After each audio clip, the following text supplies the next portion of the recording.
Hello friends, आज हम सीखेंगे plugin architecture in C sharp.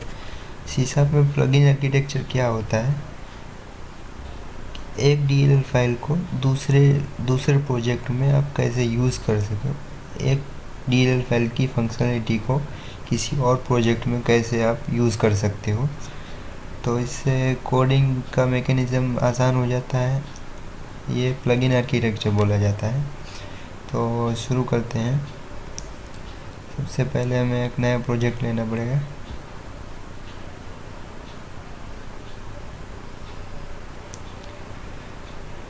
उसमें एक क्लास लाइब्रेरी प्रोजेक्ट बनाते हैं जिसका नाम दे देते हैं हम प्लगइन मास्टर। इसे डिफ़ॉल्ट लोकेशन में सेव किया हुआ है, इसे क्रिएट किया।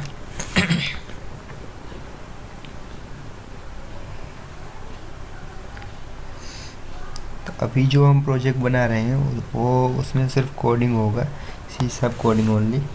तो उसमें डिज़ाइनिंग नहीं होगी।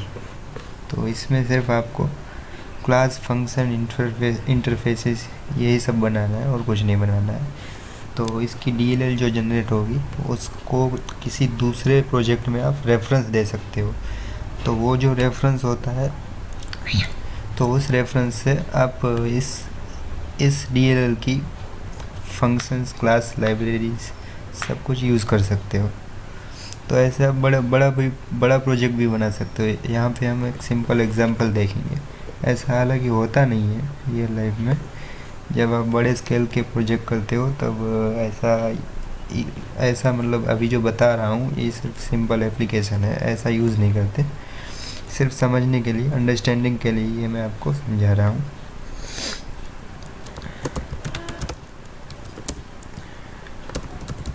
यहाँ पे कोई पीएम एक फंक्शन बनाते हैं जिसमें क्लास का नाम दे देते हैं कैलकुलेटर।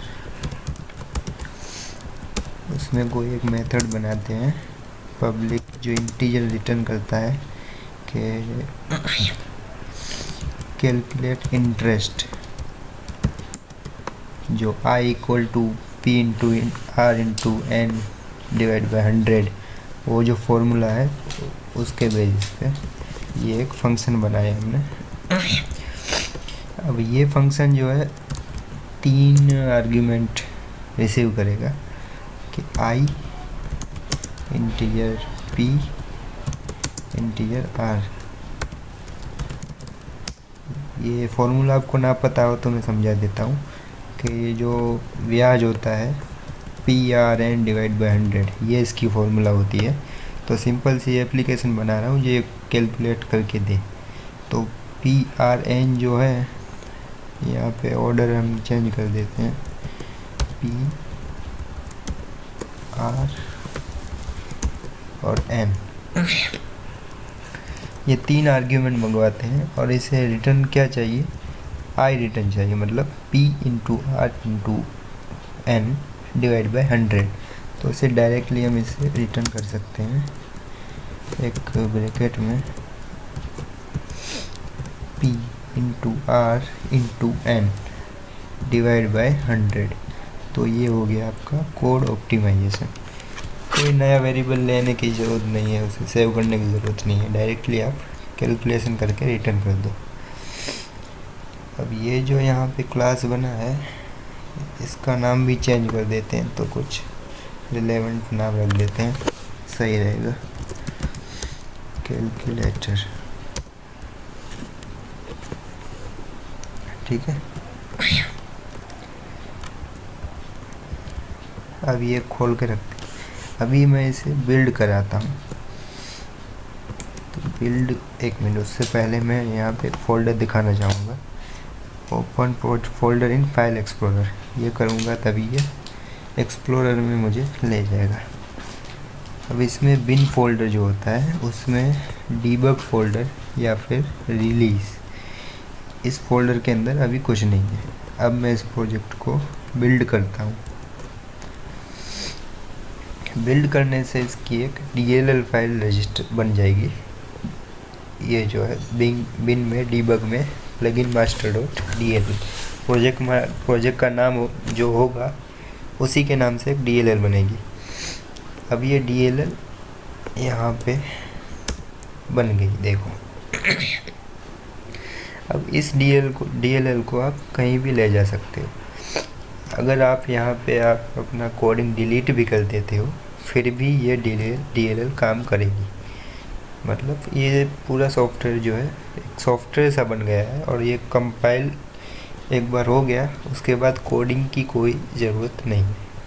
आप कोडिंग को डिलीट कर दो, पूरे प्रोजेक्ट को डिलीट कर दो, ये DLL काम करेगी सिर्फ। ठीक है, अभी इस DLL को बनाया हमने मास्टर 3, एक प्लगइन मास्टर तो बना लिया। अब इस प्लगइन को हम यूज़ कैसे करते हैं, मतलब दुनिया में किसी एक बंदे ने ऐसा ये बनाया प्लगइन। अभी वो दुनिया में दूसरा जो यूज़र है वो इसकी डायरेक्ट फंक्शनैलिटी कैसे यूज़ करता है वो देखते हैं। इसके लिए हम इसे क्लोज कर देते हैं। अब इस प्रोजेक्ट की कोई ज़रूरत नहीं है, सिर्फ इस DLL का काम है। तो एक नया प्रोजेक्ट लेते हैं, यहाँ पे ऑलरेडी मैंने खोल के रखा है। अब यहाँ पे आप उसे यूज़ करने के लिए कुछ भी ले सकते हो। जैसे कि मैं ले रहा हूँ यहाँ पे, मुझे और कुछ तो ज़रूरत नहीं है, तो मुझे सिर्फ आउटपुट ही प्रिंट कराना है। तो अभी मैं कंसोल एप्लीकेशन ले सकता हूँ। आप कुछ भी ले सकते हो, वेब एप्लीकेशन ले सकते हो, डेस्कटॉप एप्लीकेशन ले सकते हो, विंडोज़ फ़ोन ले सकते हो, कुछ भी ले सकते हो। सी# कोडिंग तो वही रहेगा। नाम देता हूँ डेमो, क्रिएट किया।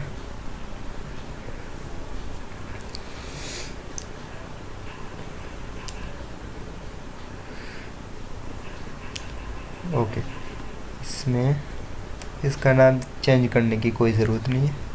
तो यहाँ पे ये अब उस DLL को यहाँ पे उस क्लास का नाम कैसे मिलेगा, तो डायरेक्टली ऐसे ही नहीं मिलेगा, या फिर कहीं कॉपी पेस्ट करके भी नहीं मिलेगा।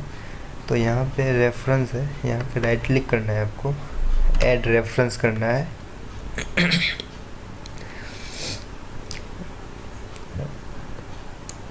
ब्राउज बटन क्लिक करोगे तो यहाँ पे आपको DLL ओपन करने की स्पेस डायलॉग बॉक्स देगा। तो अभी मैं यहाँ पे मेरी DLL है, ये DLL कहीं भी हो सकती है, मतलब यहाँ से नहीं, तो इसे कॉपी कर लेता हूँ ताकि आपको कोई डिपेंडेंसी दिखे ना। तो डेस्कटॉप पे डाल दी मैंने प्लगइन मास्टर डॉट DLL। अभी ये जो ब्राउज डायलॉग बॉक्स खुला है, यहाँ से हम डेस्कटॉप से उसे फैच करा लेंगे, plugin master dot DLL add, ये वाली थी। ठीक है, तो इसे टिक मार्क की और ओके कर दिया। अभी आप देख सकते हैं यहाँ पे रेफरेंस ऐड हो गया है, और अभी आप उस क्लास का नेम यहाँ पे आ जाएगा। क्या नाम था, प्लगइन मास्टर, आ गया। ठीक है, अभी इसको यूजिंग कर लिया, मतलब उसकी लाइब्रेरी को ऊपर डिफाइन कर दिया। अब आप उस नेम स्पेस की क्लास को, मतलब उसके क्लास के कोई फंक्शन को, या फिर क्लास का ऑब्जेक्ट, या फिर इंटरफेस, कुछ भी जो भी हो, इम्प्लीमेंट या फिर कॉल कर सकते हो। तो क्लास का ऑब्जेक्ट बनाते हैं, plugin master PG equal to new. एक मिनट, यहाँ पे डॉट करके क्लास का नाम भी डालना पड़ेगा क्या? नहीं, नाम क्या रखा था वहाँ पे, कैलकुलेटर रखा था। ओके, क्लास का नाम कैलकुलेटर रखा था, इसलिए इसका ऑब्जेक्ट का नाम कैलकुलेटर, ये बन गया ऑब्जेक्ट। कैलसी डॉट, ये देखो हमारी मेथड जो है, जो बनाई थी, उसकी सिग्नेचर पूरी आ गई है, ये नाम आ गया और उसका पैरामीटर आ गया PRN। तो हमें वो एंटर करने हैं। तो P मतलब डालता हूँ मैं 10, R डालता हूँ 20, रैंडम कुछ भी नंबर डाल दो, N डालता हूँ 10, 10 20 10। ठीक, अब ये जो रिटर्न करेगा, ये क्या रिटर्न करेगा, यहाँ पे रख लेते हैं, ये इंटीजर रिटर्न करेगा, मतलब इसे यहाँ से कुछ कैच कराना है। तो एक इंटीजर रिजल्ट नाम का वेरिएबल लेते हैं, उसमें स्टोर कराते हैं। और ये इसमें प्रिंट कैसे कराते हैं, console डॉट राइट लाइन लिखो या राइट लिखो। अब यहाँ पे रिज़ल्ट कर देता हूँ, रिज़ल्ट इक्वल टू इंटरेस्ट लिखता हूँ, interest equal two plus. Okay, control KD कर देता हूँ, अरेंज हो जाए। अभी इसे रन करके देखते हैं कि आउटपुट क्या आता है। ये पहले देख लेते हैं कितना आना चाहिए।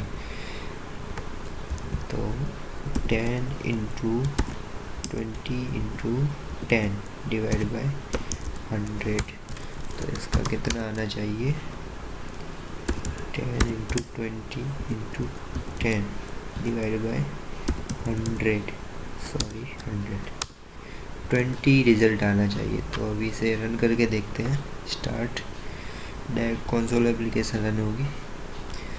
ओके, ये रुका नहीं, कंसोल डॉट रीड की लिखना पड़ेगा।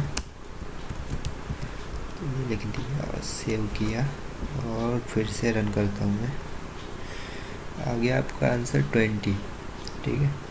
तो इसे हमने यहाँ पे क्या किया, कहीं पे भी कैलकुलेटर, वो जो कैलकुलेशन थी मेन लॉजिक, बिजनेस लॉजिक, उसे कहीं पे हमने यूज़ नहीं किया, मतलब कोडिंग नहीं किया, सिर्फ एक फंक्शन कॉल किया है, तो डायरेक्ट रिज़ल्ट मिल जाता है। वो रिज़ल्ट मिलता है ये दूसरी एप्लीकेशन से, ये वाली से। अब सोचिए कि यहाँ तो एक ही लाइन का कोडिंग है, इसलिए आपको ज़्यादा समझ में नहीं आएगा कि कुछ ज़्यादा डिफरेंस नहीं है। इस यहीं पे कर देते हो तो ठीक रहता, मगर इसकी जगह पे कोई बड़ा कोडिंग भी कर सकते हो। डेटाबेस रिलेटेड पूरा business logic, data access layer, ये सब आप पूरा एक अलग प्रोजेक्ट में बना सकते हो और उसकी DLL यूज़ कर सकते हो। कोई भी मतलब बड़ी फंक्शनैलिटी सिर्फ फंक्शन कॉल करने पर आपको काम इजी हो जाए। सो इससे आप पूरा फ्रेमवर्क भी बना सकते हो। तो इस तरह से एक DLL को आप यूज़ कर सकते हो। अगर आपने यूज़ किया हो तो एजेक्स कंट्रोल टूलकिट भी आती है, जो यहाँ पे आपको टूल बार में राइट क्लिक करके कहीं पे ऐड करनी होती है, तो वो आप देख लेना। वो भी यही है, प्लगइन आर्किटेक्चर ही है। तो उसमें एजेक्स कंट्रोल टूलकिट जो है, उसमें कस्टम कंट्रोल बनाए हुए हैं, जो आपको एक DLL प्रोवाइड करता है और आपको रेफरेंस देना पड़ता है, तो आपके टूल बार में नए टूल्स ऐड हो जाएंगे।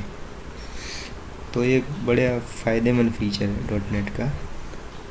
तो इसमें हम आगे सीखेंगे कि इससे भी बड़े प्रोजेक्ट, मतलब डेटाबेस कि आप एक फंक्शन कॉल करो, उसी में एक ही फंक्शन में इंसर्ट, अपडेट, डिलीट, सिर्फ एक ही लाइन में सब कुछ हो जाएगा। प्लगइन आर्किटेक्चर से हम करेंगे, उससे आगे हम देखेंगे कि MVC में ये कैसे पॉसिबल है। अभी तो ये सिंपल इसमें किया है, ये CMD में किया है, इसलिए अभी हम नेक्स्ट लेवल पे जाएंगे नेक्स्ट वीडियो में। Thank you so much.